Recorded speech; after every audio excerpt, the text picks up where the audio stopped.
Greetings, this is Cosmic Kev with the Cosmic Forecast beginning Friday, November 30th, 2018, up until Thursday, the 6th of November.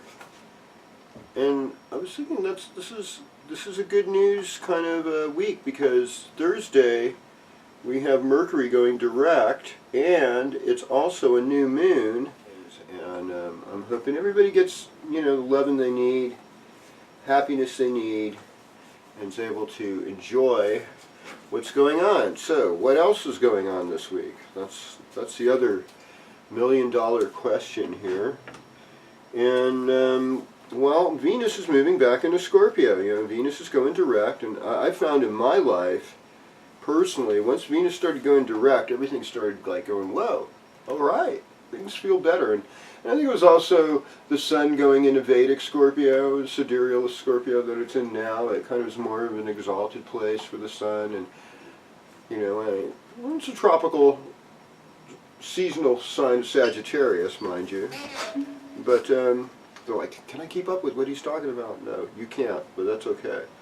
So, so it looks like Venus is going into Scorpio on Sunday morning. So we have that to look forward to.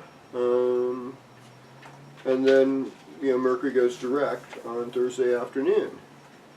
And beyond that, I think all the other planets and everything are behaving themselves. I don't see any big shifts. Oh, right, we do.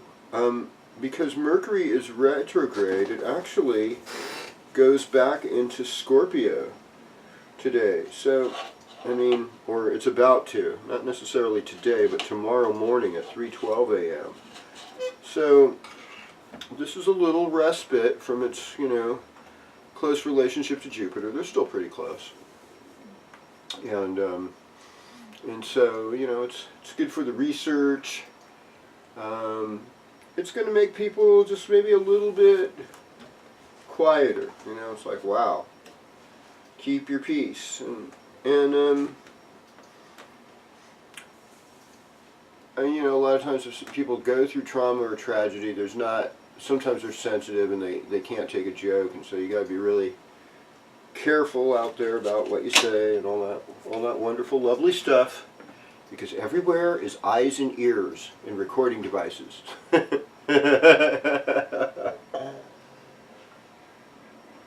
And, in the words of many comedians from the old days, they're like, nothing's funny anymore! It's like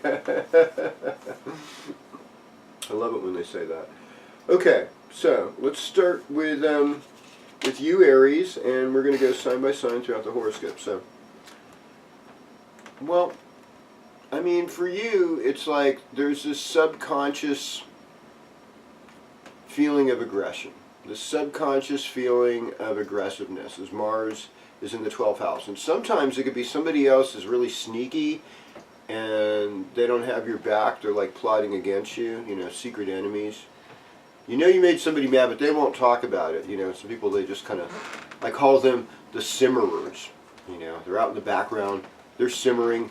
They're brooding. They're getting madder and madder, and they're holding on to it for a really long time. It happens. It depends on the nature of the offense or the depth of perception of the person brooding over it. Probably less depth, more brooding. You get really deep into it, you end up having compassion for your enemy. Oh, yeah. And then when you're in that position, Aries, it's not all about me anymore. And then you'll be fine. No, you hate it when I say that. I know.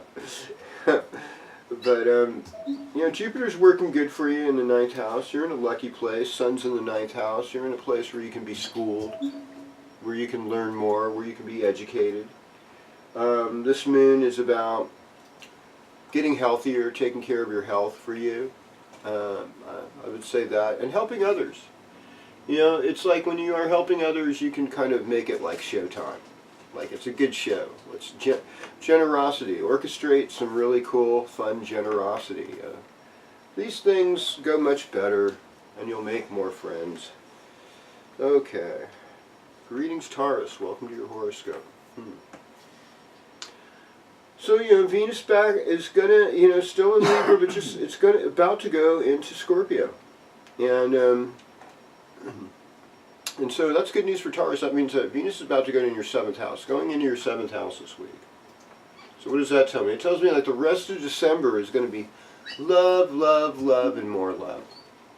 And you'll find what you're looking for, or other people are going to find in you someone they're looking for. Ooh, you got to watch out. Taurus could be very popular this week. Popular, bringing about desire and love.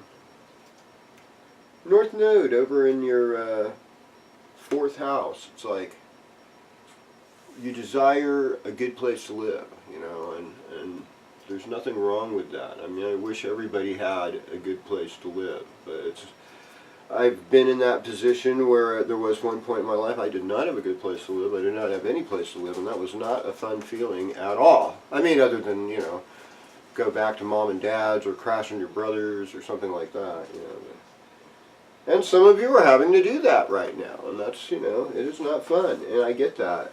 But that better love is coming to you, and that a lot of things are out of your ordinary comfort zone and control zone, and that's okay.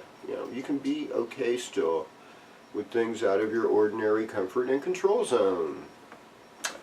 Alright, okay, so next on the Planetary Persuader, Gemini. Alright, so I mean, I know I told you it was a party moon tonight and everything, but it's in your 4th house. So if you're throwing a house party, I think you could hang it. I think you can swing with it. If you're trying to go out or something, I think you could still do it, but I think there's a part of you that really feels cozy. Like, I want to be at home.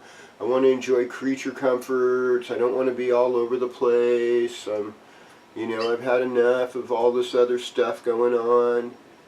I want to be able to be in my happy space and chill zone. So I get that. Let's see. I think you're in a good place relationship-wise, and I think there might be some old health issues that you have to kind of re-look at and do some work on yourself to make things better again. There's nothing wrong with that.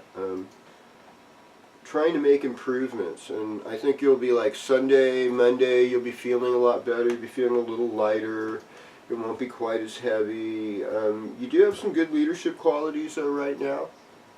And that you could be like the peaceful warrior or something, or a spiritual warrior. I mean, I guess the new one's spiritual gangster. Spiritual gangster. I mean, like, what the heck is that?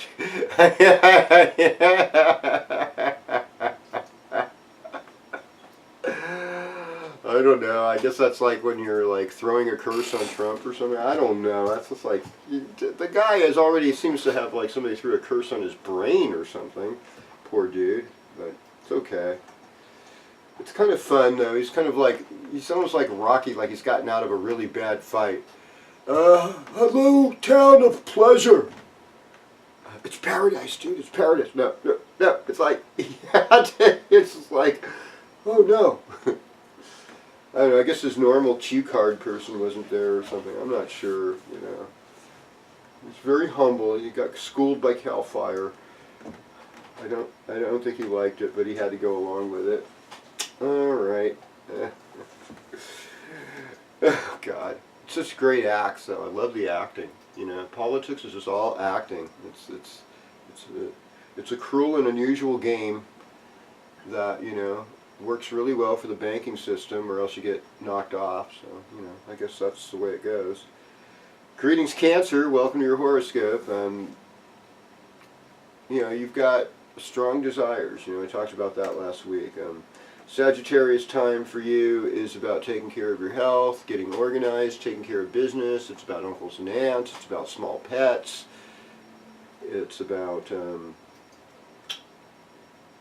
changing the way we look at relationships right now too, because we've got Saturn and Pluto still in the 7th house, so there's this long-term dealing with change, dealing with the death of relationships, dealing with contracts, being more mature, feeling more comfortable or stable in a relationship, or feeling things are not changing enough, fast enough. Maybe you're worried about weight gain, you know, with Jupiter in the 6th house. But your love life is getting better. You know, Venus goes back in your 5th house, and so your creativity gets better. And it's like, oh, I love this time of year. I'm going to make holiday cards, and I'm going to do all these wonderful things, you know, for Advent and Hanukkah, and you know, all the other pageantry that goes with that.